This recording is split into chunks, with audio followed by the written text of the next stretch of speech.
আসসালামু আলাইকুম। সবাইকে শুভেচ্ছা জানাচ্ছি। মাসুম মাহবুব দেখছেন ওপেন দ্য ইউটিউব চ্যানেল এবং মাসুম মাহবুব ফেসবুক পেজ। পৃথিবীর যেই প্রান্ত থেকে যারা দেখছেন সবার জন্য শুভকামনা। বাহরাইন থেকে দেখছেন আমাদের এক ভাই বলছেন, আতঙ্কে আছি, সবাই দোয়া করবেন। আলামিন হুসাইন, জি ভাই, আপনার জন্য দোয়া রইল, সাবধানে থাকার চেষ্টা করবেন। সৌদি আরব থেকে দেখছেন, ওকে, কুষ্টিয়া খোকসা দেলোয়ার, ইতালি থেকে দেখছেন। দর্শক, গুরুত্বপূর্ণ খবরের প্রধান শিরোনামটি হলো, অবশেষে আমেরিকা ইরানের হাতে ধোলাই খেয়ে তার সেনা নিহতের খবরটি স্বীকার করল। এতদিন স্বীকার করেনি। পাশাপাশি মার্কিন সেন্টকম, তারা ইরানের মিসাইলে তাজ্জব বনে গেছে। ইরান যে ভেরিয়েন্টের মিসাইল এখন ব্যবহার করছে, রীতিমতো আঁতকে উঠেছে তারা। পাশাপাশি আরব রাষ্ট্রগুলো ইরানি হামলায়, এবার যে হামলাগুলো হচ্ছে, সে হামলায় তাদের মধ্যে চরম ভীতি ছড়িয়েছে যে ইরান এগুলো কি করছে। এবং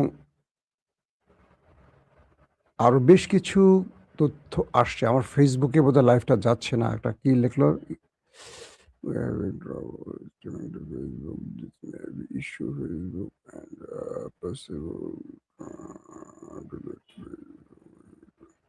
ফেসবুক নিয়ে খুব মহা বিপদে আছে। ফেসবুকে ভিডিওটা যাচ্ছে না, একটা ইস্যু ধরছে। এই শিরোনাম কোন একটা ব্যাপারে তারা বোধহয় আজকে ইস্যু ধরে ফেলছে। একটা ফেসবুকের অবস্থা এত করুণ, মানে এত ঘুরিয়ে পেঁচিয়ে শিরোনাম দেওয়ার পরও কাজ হয় না, আটকে দিয়েছে আবারও। পেজটা উঠতেই পারতেছে না। এই পেজটার উপর শুধু জুকারবার্গের কি বলবো কুনজর করেছে। দর্শক, আসেন আমি কয়েকটা গুরুত্বপূর্ণ খবর দিচ্ছি। হঠাৎ করে আমার লাইভ সেটআপের মধ্যেই ফেসবুক থেকে মেসেজটা আসছে, তাই মনোযোগটা ওইদিকে চলে গেছে। প্রথম কয়েকটা খবর আগে আপনাদেরকে জানিয়ে আসছি। সেটা হলো যে ইরানের ভেতরে আমেরিকা অ্যাটাক করছে, ইরান তার পাল্টা জবাব দিচ্ছে। প্রতিদিনকার ঘটনা। এর মধ্যে জর্দানে ইরানি হামলায় 2 জন মার্কিন সেনা নিহত হওয়ার পর যুক্তরাষ্ট্র ইরানের উপর নতুন করে হামলা শুরু করে। মার্কিন প্রেসিডেন্ট ডোনাল্ড ট্রাম্প বলছেন যে এই মৃত্যুগুলো খুবই দুঃখজনক ঘটনা। মানে তাদের সেনাদের যে মারা গেছে, এটা খুবই দুঃখজনক ঘটনা। খেয়াল করবেন। তিনি আরো বলেন, আমরা ইরানকে কখনোই পারমাণবিক অস্ত্র তৈরি করতে দেব না। অর্থাৎ তার 2 জন সেনা যে নিহত হয়েছে, এটা খুবই দুঃখজনক ঘটনা, কিন্তু ইরানে যে এতদিনে কয়েক ডজন মারা গেছে, এটা নিয়ে তার কোনো বক্তব্য নাই। এবং তিনি বলছেন ইরানকে কখনোই পারমাণবিক শক্তির মালিক হতে দেবেন না। ইরানের শীর্ষ কমান্ডার আলী আবদুল্লাহিল তিনি যুক্তরাষ্ট্রকে সতর্ক করে বলেছেন, যে কোনো আগ্রাসন ও বর্বরতার জবাব ইরান সশস্ত্র বাহিনীর পক্ষ থেকে চূড়ান্ত বিধ্বংসী জবাব দেওয়া হবে। কুয়েতের রাষ্ট্রীয় মালিকানাধীন তেল কোম্পানি জানিয়েছে ইরানের হামলায় তাদের একটি প্রধান স্থাপনা ক্ষতিগ্রস্ত হয়েছে। এদিকে ইরাকি গণমাধ্যমের খবরে বলা হয়েছে, ড্রোন হামলার মুখে ইরবিলে অবস্থিত মার্কিন দূতাবাস আকাশ প্রতিরক্ষা ব্যবস্থা ধ্বংস হয়েছে এবং সেখানে বড় রকম ক্ষতির তথ্য তারা পাচ্ছেন। দর্শক, ক্ষেপণাস্ত্র ও ড্রোন দিয়ে উপসাগরীয় প্রতিবেশী দেশগুলোতে ইরানের হামলা অব্যাহত থাকায় বাহরাইনের সতর্কতামূলক সাইরেন বাজতেছে এখন পর্যন্ত। যুক্তরাষ্ট্র স্বরাষ্ট্র মন্ত্রণালয় এক বিবৃতিতে জানিয়েছে, সাইরেন বাজানো হয়েছে নাগরিক ও বাসিন্দাদের শান্ত থাকতে এবং নিকটতম নিরাপদ স্থানে চলে যাওয়ার আহ্বান জানানো হচ্ছে। যেটা ইসরায়েলে হতো, এখন সেটা প্রতিনিয়ত আরব দেশগুলোতে সাইরেন বাজা শুরু করছে, কারণ ইরান কি হলো, পেজ আছে না, পেজ গায়েব। তো এই অবস্থায় এবং 1 মাস আগে স্বাক্ষরিত যে চুক্তিটি হয়েছে, সেই চুক্তি 2 পক্ষ ভায়োলেট করায় এখন 2 পক্ষের মধ্যে মোটামুটি গন্ডগোল শুরু হয়ে গেছে, লড়াই শুরু হয়ে গেছে। ইরানের বিপ্লবী রক্ষী বাহিনী জানিয়েছে, তারা ইরাক সীমান্তবর্তী পূর্বাঞ্চলীয় খুজেস্তান অঞ্চলের শহর আহভাজে একটি মার্কিন MQ-9 ড্রোন প্রতিহত ও ধ্বংস করেছে। মার্কিন বিমান বাহিনীর একটি বিবরণ অনুসারে MQ-9 হলো একটি বৃহৎ দুর্নিয়ন্ত্রিত মানুষবিহীন আকাশযান, যা প্রাথমিকভাবে গোয়েন্দা তথ্য সংগ্রহ, নজরদারি, পর্যবেক্ষণ এবং বিমান হামলার জন্য ডিজাইন করা হয়েছে। এর আগে ইরানের এক হামলায় জর্দানে যে আমেরিকার সেনারা নিহত হয়েছে তার প্রতিশোধ হিসেবে আমেরিকা বড় আক্রমণ শুরু করছে বা করতে যাচ্ছে সেই ঘোষণাও আসছে, এবং আমেরিকার এই দাবিটি নিয়েও কিন্তু অনেক টাল বাহানা আছে। অন্যদিকে কুয়েতের সেনাবাহিনী এক বিবৃতিতে জানিয়েছে যে জনগণ যদি কোনো বিকট বিস্ফোরণের শব্দ শুনতে পায় তবে সেগুলো আকাশ প্রতিহত করার জন্য পাঠানো হবে। এক অর্থে এটি সাধারণ জনগণের জন্য একটি আশ্বাস যে তারা পরিস্থিতি নিয়ন্ত্রণে আনছে এবং তাদের প্রতিরক্ষা ব্যবস্থা যথেষ্ট শক্তিশালী। সুতরাং আমরা সেই সতর্কবার্তা পেয়েছি এবং এখন পর্যন্ত ঘটনা প্রবাহ দেখার অপেক্ষা আছে। এটি কাতার থেকে আল জাজিরাকে জানিয়েছেন লরা খানের একজন প্রতিনিধি, তিনি বলেছেন এই বিষয়গুলো। এবং আরো বলা হচ্ছে যে কুয়েতের বিদ্যুৎ, লবণাক্ত পানি পরিশোধন কেন্দ্র এবং তেল স্থাপনাগুলোতে হামলা চালিয়ে বড় ধরনের ক্ষতি করেছে ইরান। বিশেষ করে একটি তেল ডিপোতে দমকল বাহিনী ও বেসামরিক নাগরিক সহ বেশ কজন আহত হয়েছে। কাতার বলছে বেসামরিক অবকাঠামোতে আঘাত হানার এই পদক্ষেপ সীমা লঙ্ঘন করেছে। আচ্ছা, কয়েকটা বিষয় একটু আমাদের নজরে আসছে। ইরানের ভেতরে যে হামলাগুলো হচ্ছে, ইরান কিন্তু সেম টাইপেরই আঘাতগুলো করছে। কিরকম? যে ইরান বলছে যে আমাদের যে অঞ্চলে যেভাবে আঘাত হবে আমরা সেম আঘাতগুলো তোমাদের দেশে করব, এটা ইরানের বক্তব্য। সেভাবেই তো ইরান আঘাতগুলো করছে, এখানে দুঃখ পাওয়ার কি আছে? আজকে মেহের নিউজ জানিয়েছে যে ইরানের হরমুজগান প্রদেশের সিরিক এবং হাজিয়াবাদ জেলার কাছাকাছি একটি এলাকাতে লক্ষ্যবস্তু মানে মার্কিন যুক্তরাষ্ট্র অ্যাটাক করেছে। প্রতিবেদন অনুযায়ী সিরিক হামলাটি হয় স্থানীয় সময় মানে ইরানের সময় রাত 1:30 এবং হাজিয়াবাদ জেলায় হামলাটি হয় রাত 2:10। গণমাধ্যমগুলো বলছে হামলায় কোনো হতাহতের খবর পাওয়া যায়নি এবং আবাসিক ও বাণিজ্যিক অবকাঠামোর কোনো ক্ষতি হয়নি। মার্কিন সামরিক বাহিনীর সেন্টকম তারা বলছে আমেরিকান সোশ্যাল মিডিয়া প্ল্যাটফর্ম এক্সে লিখেছে ওয়াশিংটন ঘোষণা করছে যে সর্বাধিনায়কের নির্দেশে শনিবার ইরানের বিরুদ্ধে নতুন করে বিমান হামলা চালানো হয়েছে। সন্ধ্যা 6টায় মার্কিন বাহিনী ইরানের বিরুদ্ধে নতুন বিমান হামলা শুরু করেছে। এই হামলার উদ্দেশ্য হলো হরমুজ প্রণালীতে বাণিজ্যিক জাহাজ চলাচলের জন্য হুমকি দেওয়ার ক্ষেত্রে ইরানের সক্ষমতা আরো হ্রাস করা এবং গত রাতে জর্দানে মার্কিন সেনা সদস্যদের উপর হামলা চালানো ইসলামিক রেভলিউশনারি গার্ড কোরের বিরুদ্ধে একটি বড় আঘাত। সেন্টকম শনিবার জানিয়েছে শুক্রবার জর্দানে ইরানের ব্যালিস্টিক ক্ষেপণাস্ত্র ও ড্রোন হামলায় বেশ কয়েকজন মার্কিন সেনা সদস্য নিহত ও এখনো বেশ কয়েকজন আহত রয়েছে, নিখোঁজ রয়েছে। অর্থাৎ সেন্টকম তারা অস্বীকার করছেন, কিন্তু ইরান কি বলছে আসেন সেটা একটু আমরা জানি। ইরান বলছে তারা যে অ্যাটাক করেছিল দখলদার দেশটির উপর, সেই অ্যাটাকের নিহতের সংখ্যা আরো অনেক বেশি, কিন্তু আমেরিকা সেটাকে সংখ্যা কমিয়ে প্রচার করছে, কারণ দেশের জনগণের চাপ আসবে তার উপর। কারণ ইতিমধ্যে দেশের জনগণ এই যুদ্ধটাকে অন্যায্য যুদ্ধ বলছে, কারা? আমেরিকানরাই, যে জন্য 80% জনগণ ট্রাম্পের এই যুদ্ধ নীতির বিরুদ্ধে দাঁড়িয়েছে। এখন ট্রাম্প কোনোভাবেই যদি স্বীকারই না করেন যে আমার 1-2 জন মরছে, তাহলে তো পুরোটাই মিথ্যাচার হবে। তাই সংখ্যাটা 2 জন, আর আহতের সংখ্যাটা এখনো অনির্ধারিত। কিন্তু ইরান বলছে তারা গত কয়েকদিনে শতাধিক আমেরিকান সেনাকে ওপারে পাঠিয়েছে ইরান। কোনটা সত্য কোনটা মিথ্যা এটা আমরা কেউ বলতে পারবো না। দর্শক, পাশাপাশি আজকে খুব গুরুত্বপূর্ণ কিছু তথ্য পাওয়া গেল। ইরান আমেরিকাকে সতর্ক করেছিল যে তোমরা হামলা বন্ধ করো, নতুবা 3 দিন পর, তোমাদের 3 দিন সময় দিলাম, এই 3 দিনের মধ্যে আমরা এমন কিছু সারপ্রাইজ তোমাদের দিব যেটা তোমরা এর আগে কল্পনা করোনি।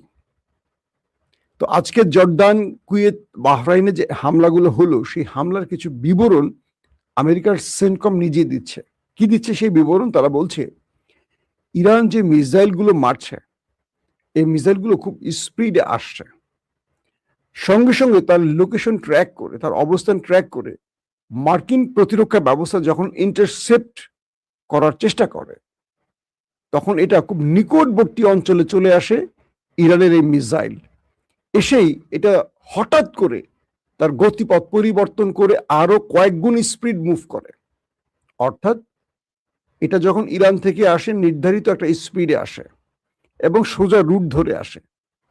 যখন আমেরিকা এটাকে ইন্টারসেপ্টের জন্য মিসাইল ছোড়ে, তখন এটা একটা নির্দিষ্ট পথে এসে তার গতিপথ পরিবর্তন করে, অর্থাৎ মার্কিন ইন্টারসেপ্টরকে ফাঁকি দেয় বা ধোকা দেয়। দিয়ে এটা এত বেশি স্পিডে মুভ করে, তখন আর কোনো ইন্টারসেপ্ট এটাকে তাড়া করতে পারে না বা ধ্বংস করতে পারে না। এরপর এটা এত মানে শক্তিশালী আক্রমণ চালায় যে ওই অঞ্চলে সিরিজ কয়েকটা ভবন একসাথে মানে দুমড়ে মুচড়ে যায়, লন্ড ভন্ড হয়ে যায়।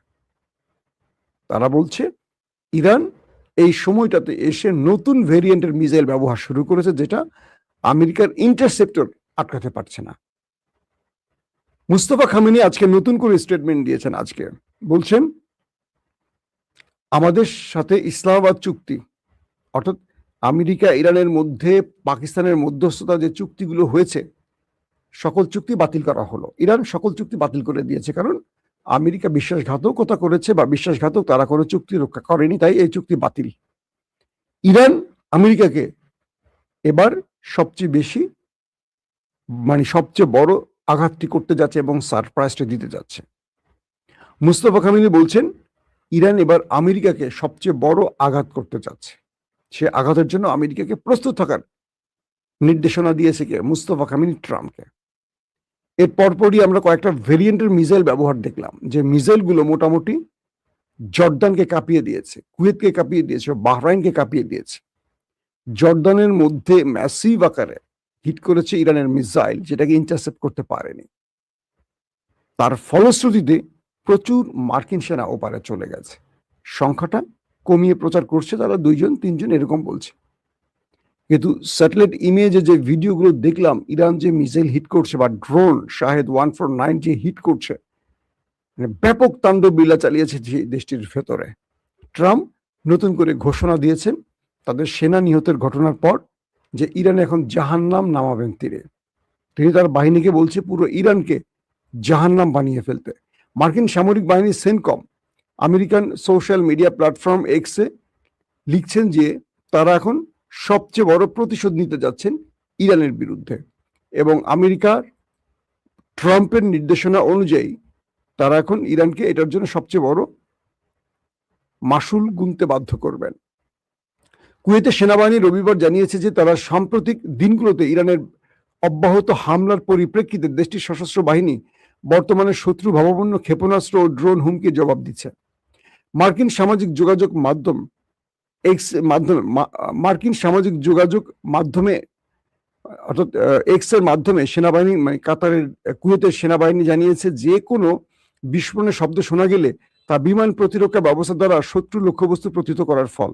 অর্থাৎ তারা বোঝাচ্ছে জনগণকে যে সব আক্রমণ ভাববেন না, এগুলো আমরা ইন্টারসেপ্ট করতেছি, ইরানের আক্রমণকে আমরা ইন্টারসেপ্ট করতেছি। এছাড়া বাসিন্দাদের কুয়েতি কর্তৃপক্ষ জারি করা নিরাপত্তার নির্দেশনা মেনে চলার আহ্বান জানিয়েছেন। মানে দেশটার মধ্যে একটা জরুরি অবস্থা সৃষ্টি হয়ে গেছে, এবং কয়েকটি ক্ষেত্রে এরকম একটা অবস্থার মুখোমুখি হয়েছে যে আরব দুনিয়াগুলো এখন তারা আমেরিকাকে রীতিমতো অভিশাপ দেওয়া শুরু করেছে। ইরান আক্রমণ শুধু করছে না, ইরান প্রতিটা দেশকে আবার বার্তা পাঠিয়েছে, সৌদি আরবকে, আরব আমিরাতকে, কুয়েতকে, কাতারকে, জর্দানকে, বাহরাইনকে একইভাবে বার্তা দিয়েছে। তার জনগণকে জানিয়েছে যে আমরা বাধ্য হচ্ছি এখন আক্রমণ করতে, আমাদেরকে তোমরা ক্ষমা করো, কারণ তোমাদের দেশগুলো ব্যবহার করে, তোমাদের দেশের ভূমি, আকাশ, পানি ব্যবহার করে আমাদের উপর শত্রুরা হামলা করছে, আর তাই বাধ্য হয়ে শত্রুকে দমাতে এখন আমরা আক্রমণ করতে বাধ্য হচ্ছি। তোমাদের যেই ক্ষতি হচ্ছে, এই ক্ষতির জন্য আসলে আমরা খুবই দুঃখিত। মানে ইরান মুসলিম বন্ধুদেরকে এভাবে বলছে। কখন এটা বলে? যখন তারা একটা মুসলমান আর একটা মুসলমানকে মারতে চায় না, কিন্তু মারতে বাধ্য হচ্ছে।